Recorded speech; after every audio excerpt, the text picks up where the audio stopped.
Hi, welcome to the Retirement Railroad. Matinee Modeling Tip of the Day. I'm Steve, and today we're going to look at a couple of Atlas 2-bay covered hoppers that I acquired a few weeks ago from Caboose Stop Hobbies. And here's the box ends. And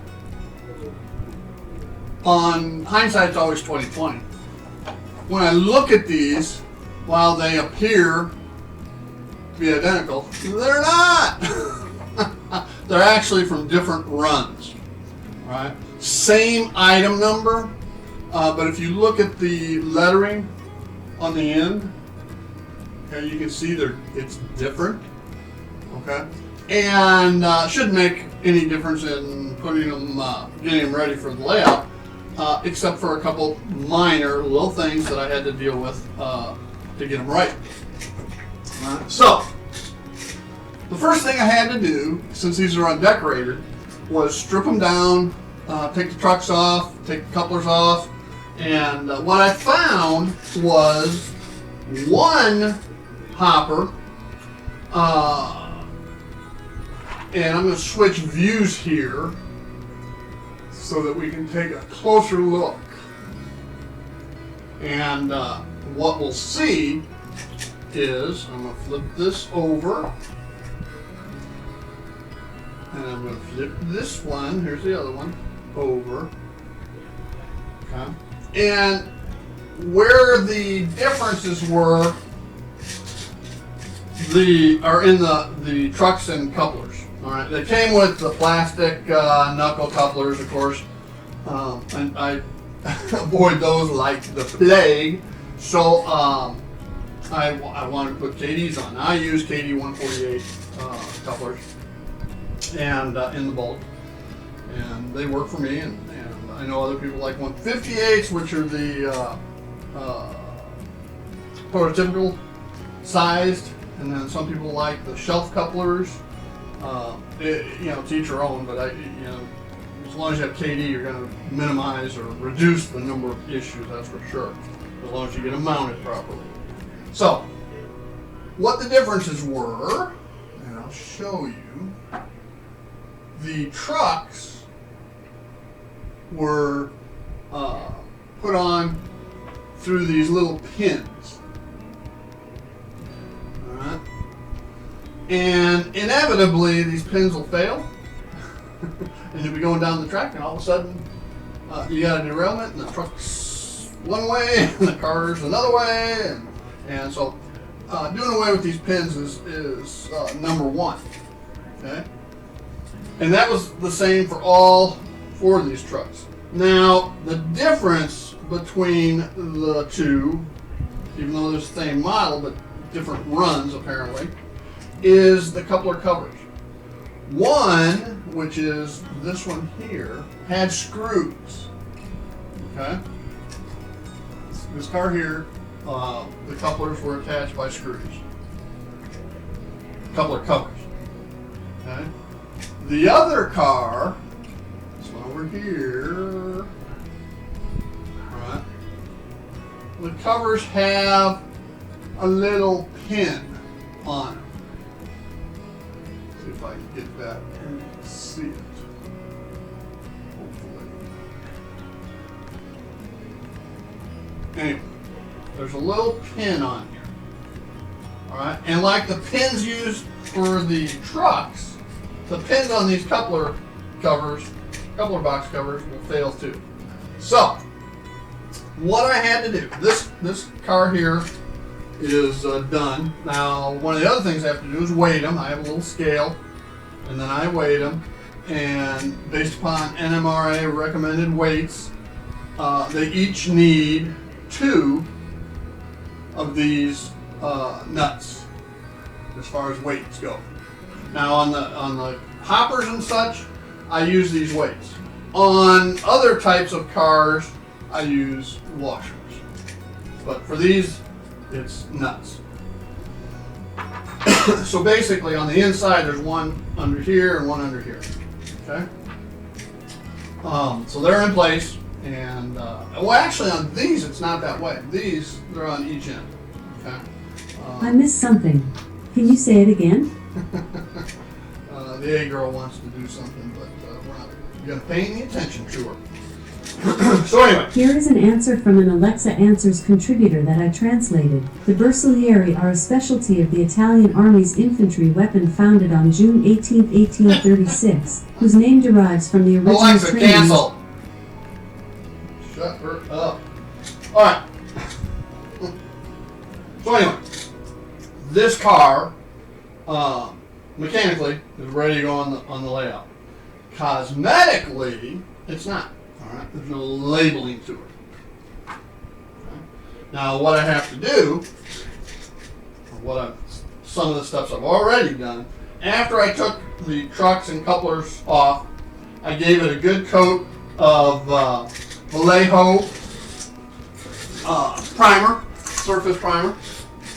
It's this. Give it a good coat of that. Let it dry. Hit it again, ever so lightly, and let it dry. Then I came in and gave it a coat of Vallejo Model Air gray blue. All right, number 71.103. Now, I look at my Burlington rolling stock, and there are so many different colors of gray. You know, it's hard to tell which one to try to match to. So, quite frankly, I didn't try. All right, I simply used this number. It's not too dark, it's not too light, kind of middle of the road. All right, and it'll show off the details. Now, the next thing cosmetically I have to do is add the decals. Now, I've already scanned these details and photoshopped in because the decals are always on a blue background. And if you scan them and print your own decals, they're going to come up with a blue background. So you got to go in and Photoshop them, turn them to white, which when you print will turn out clear on most printers. Because most printers don't print white unless you have a really expensive printer. So these are the decals I'm going to use. The Burlington is the right size. The CB and Q and numbers, I got a couple different sizes to choose from, but the logo is not the right size. Okay? And let me show you.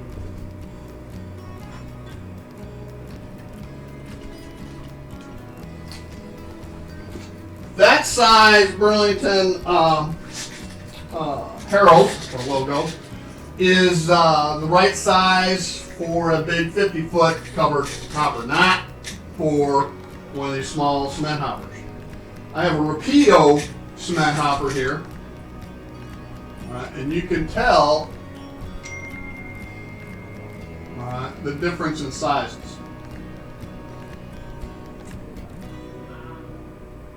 Okay, so what I'll do is I will take my file before I print. I'll select these heralds and I'll add them to the sheet, but resize them to a smaller size. All right, before I print, I'm not going to use these decals. I'll use decals I print. And the key there is to remember to seal them. So that's one of the next steps. But first things first, I got to finish this car. All right, I've got to take those that coupler cover plate here, cut that pin off, and drill it out so that I can put a screw in and put the KD couplers on. With that, hang tight, and we'll get right after it.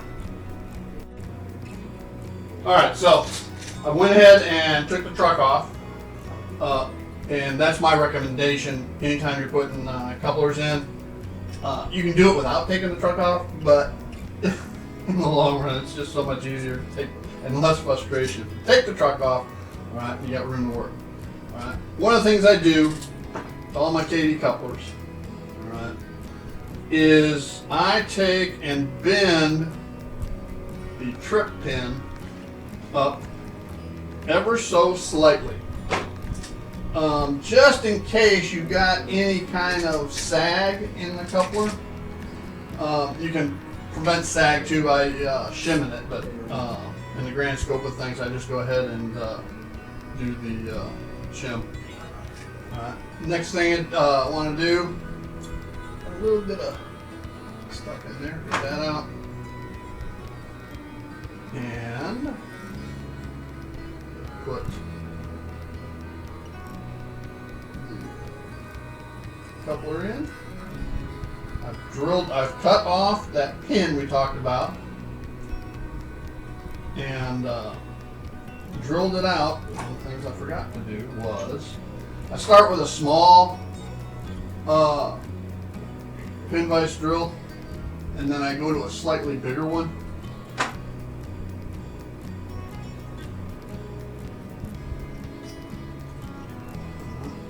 Okay, I'll get that done. Try this again. Now, this coupler cover is directional. If you look, the hole is offset. So you got to make sure you have it lined up correctly going into the coupler box. The next thing is to get the screw on. Sometimes that's easier said than done.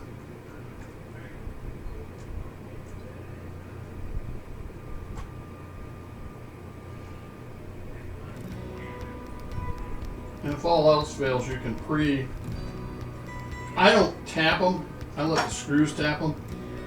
But you could go ahead and do the box and the hole, because I had to drill out the hole in the coupler box as well to accept this bigger screw as compared to the pin that was in it originally. Alright, and of course the holes in the cover and the box are smaller than the thread of the coupler. Okay? So we got that on. Now we can put the truck back on.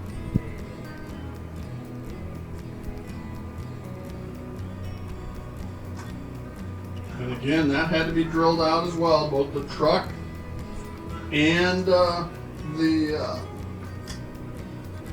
bolster, or whatever it's called, that feeds into, both had to be drilled out, except this screw.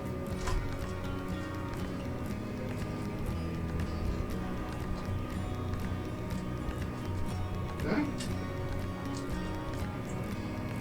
Got that. Sit down just a little bit.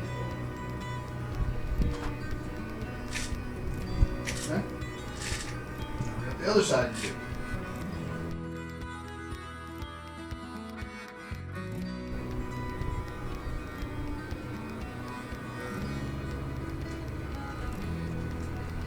And then finally, the last step of what we have to do is check coupler height. Which I didn't do on the other one yet. And it's smack dead on. Manufacturers now are pretty good about making sure their coupler heights are per NMRA standards.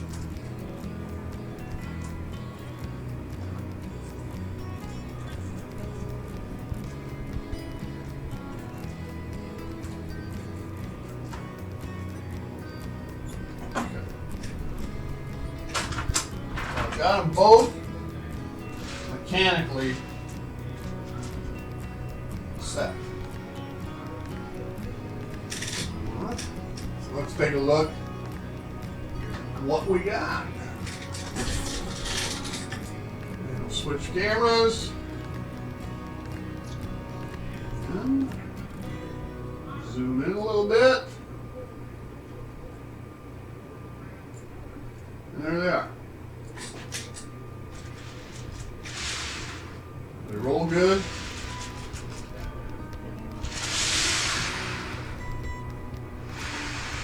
Cupboard height's right, weighting's right. So they're good to go. And let's work on some decals, shall we? Stay tuned. All right, so as you can see here, I've gone ahead and copied and manipulated, photoshopped, and sized, and made a sheet of decals for covered hoppers. All right, and so that's what we're looking at here.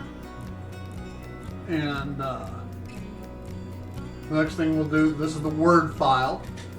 So the next thing we're going to do is print them off, which I conveniently have already done,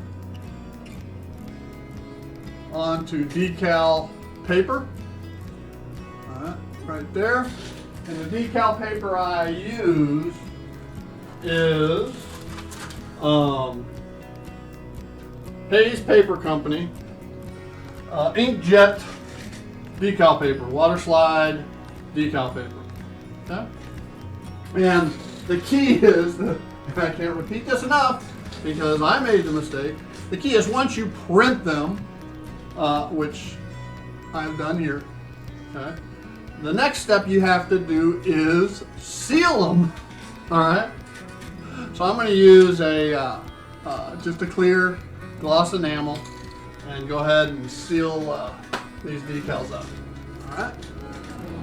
So we're here in the paint booth, so it's a little bit noisy, and we'll seal them. Okay?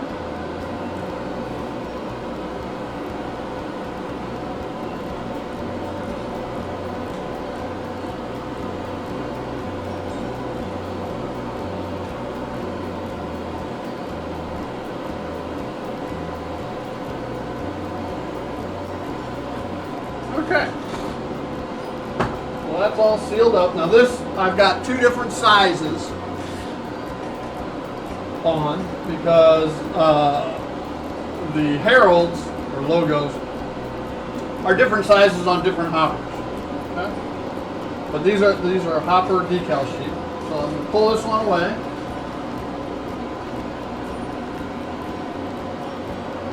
And I got one more sheet I printed. Might as well go ahead and clear it off. And this sheet, I didn't have both sizes. This is just all the small. And I figured I needed my file to reflect both sizes. So I went ahead and did that, but I had already printed this, so I might as well seal it.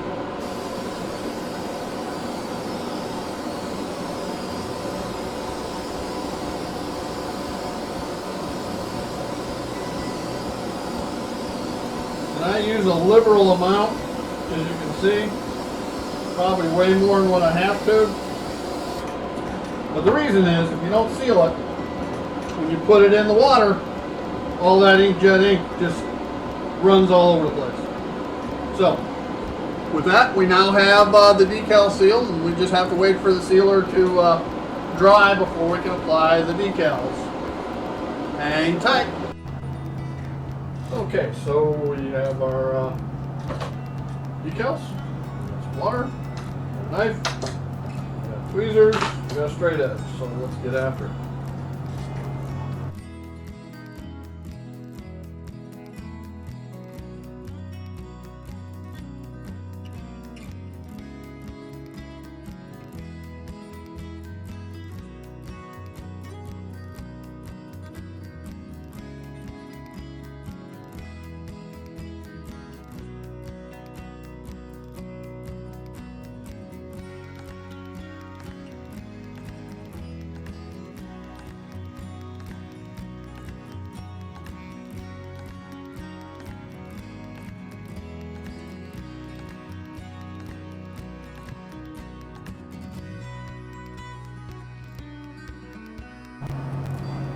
Alright, so we got them all decaled up.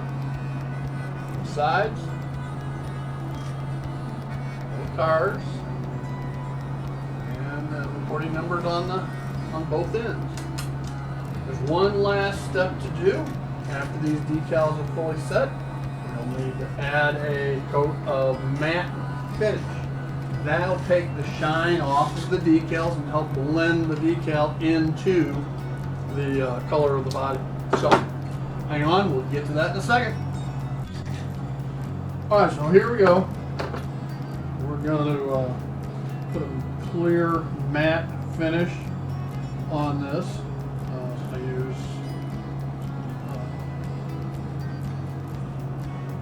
this here. Showing up very well, but that's what I use. Alright, and I thin it down with a little reducer.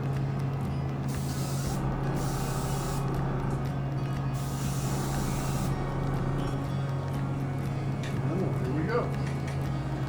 I'm using a piece of very thin styrene, acts as a block so I don't get any of this on the trucks or couplers.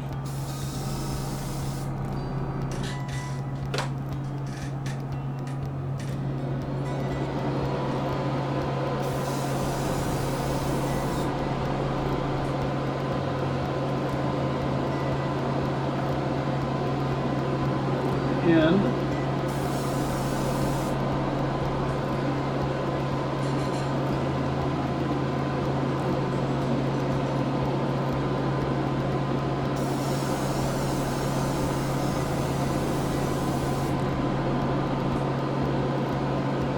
And a little across the top.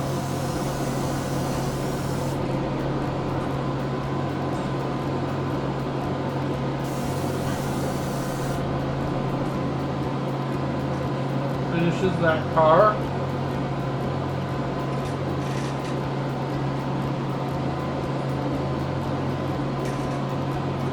This one.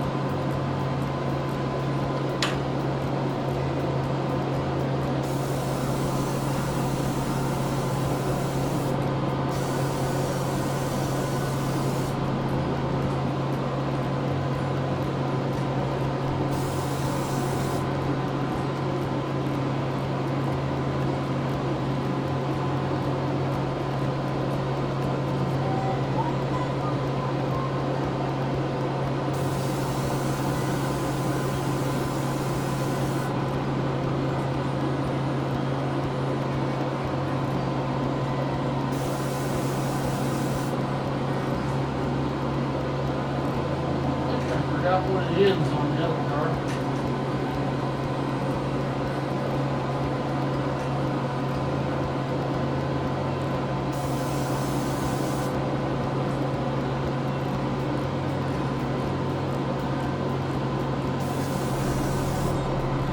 Okay. All there is to it. See how it turns out? See if we need another coat or not.